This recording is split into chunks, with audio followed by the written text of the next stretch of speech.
তুমি, এই যে এখানে তুমি। আসসালামু আলাইকুম আপুরা ভাইয়ারা, কেমন আছেন সবাই? তো আজকে হচ্ছে রমজানের আজকে রহমতের শেষ 10টা রোজা শেষ, রহমতের প্রথম 10 দিন। আর হলো গিয়ে 10 রমজানে পড়ছে আমাদের, 10 রমজানের ইফতার হলো আজকে আমরা করেছি। এখানে দেখেন আমাদের ইফতারটা,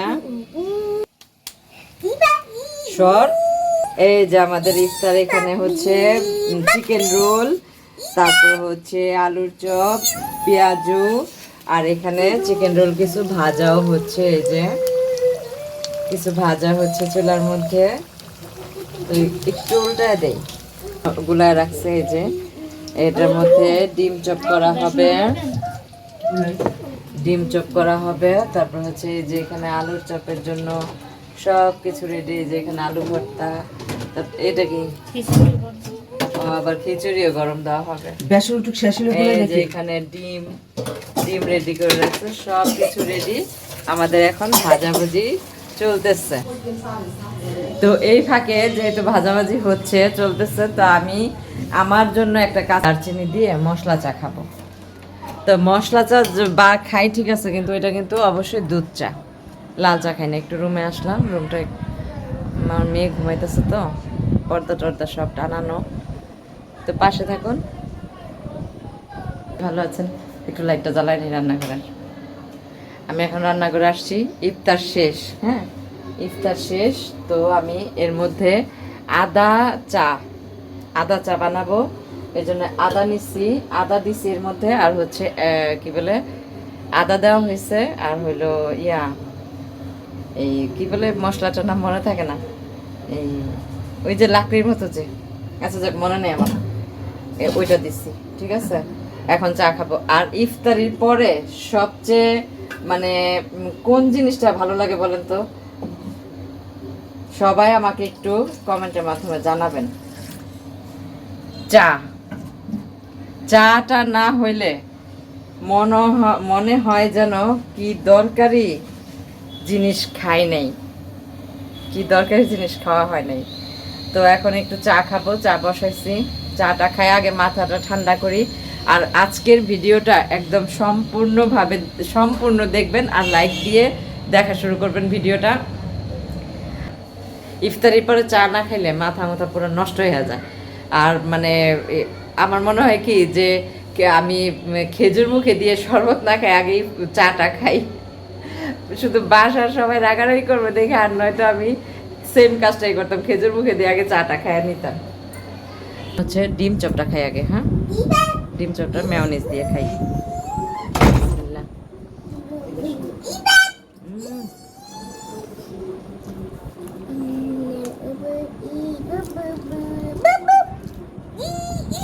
সেই স্বাদ, সেই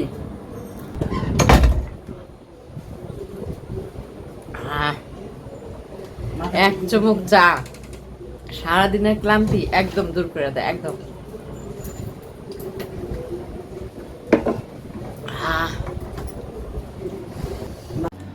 তারপরে ভাইয়ারা এখন তো চা তো খেলাম, চা খাওয়ার পরে মাথাটা অনেকটা হালকা লাগতেছে। ইফতারির পরে চা না খাইলে আসলে খুব খারাপ লাগে, খুবই খারাপ লাগে। আর চাটা খাইলে মনে হয় কি মানে আলাদা একটা শান্তি আসে মনের মধ্যে, অনেক ভালো লাগে, অনেক প্রশান্তি আসে শরীরের মধ্যে, একটা এনার্জি পাওয়া যায়। তো যাই হোক আপুরা ভাইয়ারা, যেটা বলতে নিছিলাম যে আমি একজন বীর মুক্তিযোদ্ধার সন্তান। ঠিক আছে, তো এটা আমার গর্ব যে আমার বাবা একজন মুক্তিযোদ্ধা ছিলেন, আর আমার আব্বু খুবই সৎ একজন মানুষ ছিলেন, সৎ থাকার কারণে আমার বাবা জীবনে কিছুই করতে পারেন নাই। তো যাই হোক, আলহামদুলিল্লাহ আমাদের তো একটা বাড়ি ছিল। বাড়িটা যে কোনো সমস্যার কারণে, যে কোনো না, বিশাল একটা সমস্যার কারণে বাড়িটা বিক্রি করে দেওয়া হয়েছে, বিক্রি করতে বাধ্য হয়েছি আমরা, যেহেতু আমাদের কোনো গার্জিয়ান ছিল না। আমার বাবা মারা যায় 2009 সালে। তো 9 সালে মারা যায়, তো কোনো গার্জিয়ান ছিল না বিধায় অনেক সমস্যা হয়ে যাওয়ার কারণে বাড়িটা বিক্রি করে দিছি। তো আলহামদুলিল্লাহ আমাদের যে উত্তরখান মাজারে আমাদের জায়গা আছে, তো জায়গাটা রাখা হয়েছে। তো এখন আমি আপনাদের একটা জিনিস দেখাই। আমার আব্বু দেখেন, আব্বু যখন মারা যায় তখন মারা যাওয়ার পরে আব্বু মারা গেছে হলো 2009 সালে।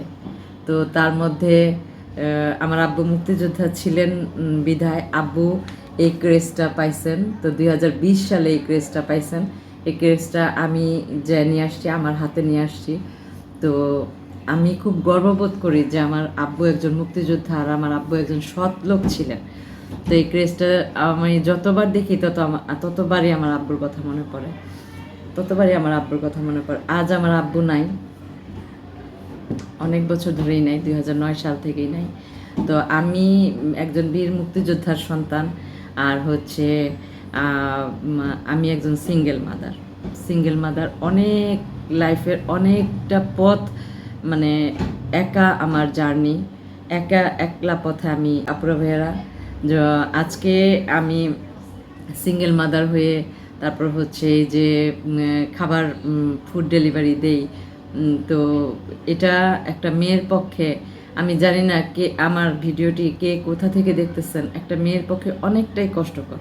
আমি আমার জীবনে একটা লাইফে আমি স্কুলে চাকরি করছি, স্কুলে টিচিং করছি। আমি অনেকটা বছর, প্রায় 14-15 বছর আমি স্কুলে টিচিং করছি।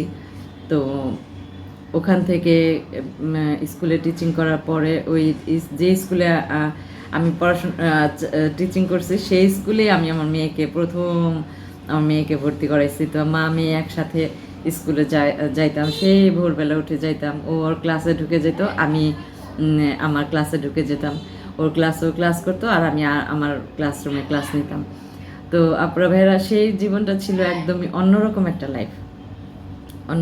লাইফ ছিল। তো সব কিছু হাসি আনন্দ খেলায় আমি আমার দিনটা পার করছি। তো একমাত্র আমার মেয়ের মুখের দিকে তাকায় এই পর্যন্ত আসছি। তো দোয়া করবেন আপনারা সবাই আমার জন্য, আমি যেন বাকিটা জীবন এভাবে সৎ সাহস নিয়ে আমি এগিয়ে যেতে পারি, আমার মেয়েকে একটা জায়গায় নিয়ে পৌঁছাইতে পারি। কারণ আমি চাই না আর আমার মেয়ে না, শুধু পৃথিবীর প্রতিটা মেয়েই যেন আমার মতো জীবনযাপন না করেন, ঠিক আছে? আর অনেক এরকম সিঙ্গেল মাদার দেখছি যারা অনেক লাইফে অনেক স্ট্রাগল করে এই পর্যন্ত এসে সন্তানদের মানুষ করার জন্য সব কিছু ত্যাগ করে, সন্তানের মুখের দিকে তাকিয়ে সব কিছু ত্যাগ করে জীবনের সুখ আহ্লাদ বিসর্জন দিয়ে সন্তানের কথা চিন্তা করে এই পর্যন্ত আসে। এরকম অনেক সিঙ্গেল মাদার আছে।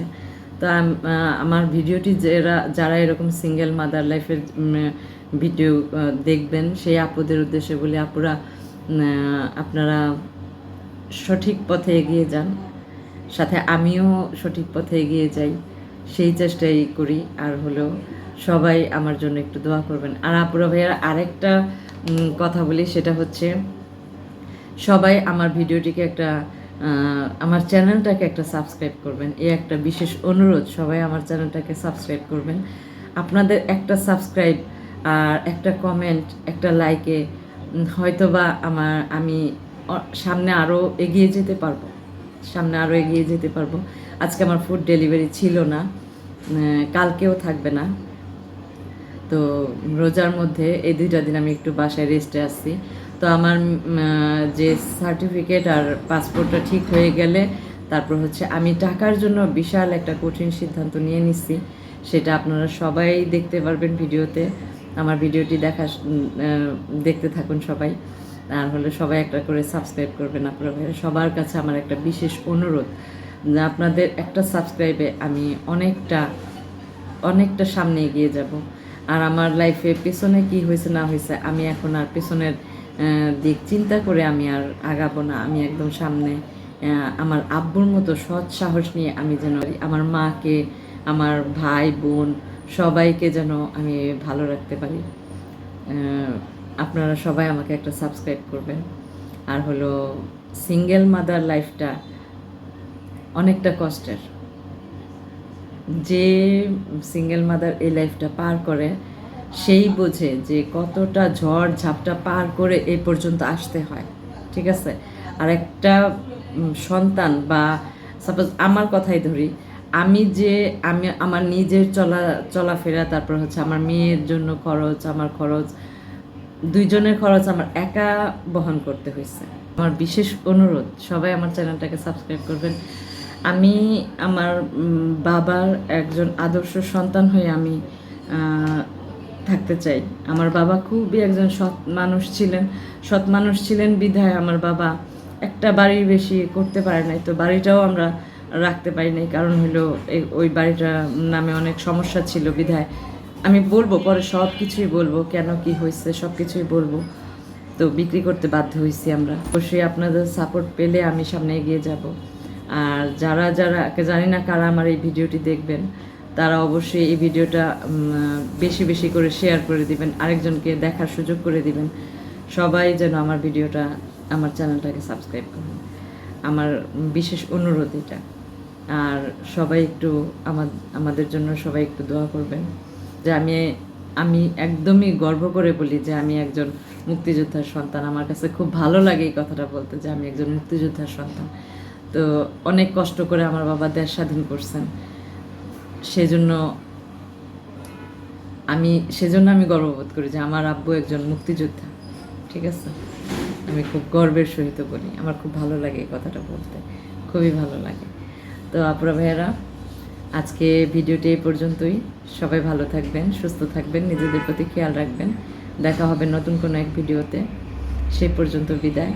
আর হলো আমি হ্যাঁ, বাহিরের ভিডিও আমি দিব আজকে। রোজার মাস তো একটু বাহিরে কম যাওয়া হয়, আর আমার ফুড ডেলিভারি ছিল না বলে আমি বাহিরেও যাইনি। তো বাইরে ভিডিও অবশ্যই দিব। আমার ঘোরাঘুরি করতে খুব ভালো লাগে, খুবই ভালো লাগে। আর আমি জানি না আমার ভিডিওটি কারা দেখবেন, তো আমার ভিডিওটি আমি চাই যে উপরের লেভেলের সবাই দেখুক আমার ভিডিওটি, সবাই দেখুক। তো সবাই ভালো থাকবেন, আল্লাহ হাফেজ।